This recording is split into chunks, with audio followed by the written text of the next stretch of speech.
Fort Worth has issued a tornado warning. Tornado warning. Northeastern Hunt County in It's the north same central thing. Texas, southwestern Delta County in north central Texas.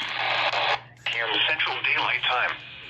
At 6:19 p.m. Central Daylight Time, a severe thunderstorm capable of producing a tornado is located near Wool City, or 2 miles northwest of Commerce, moving southeast at 20 miles per hour.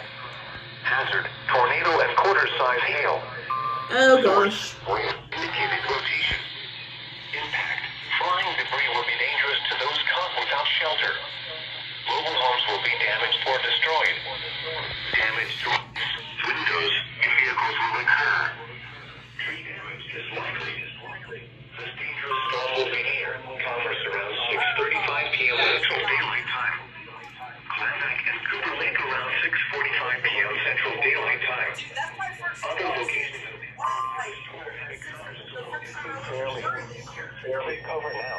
What? A sturdy building. Avoid windows. If you are outdoors, move to the closest substantial shelter and protect yourself from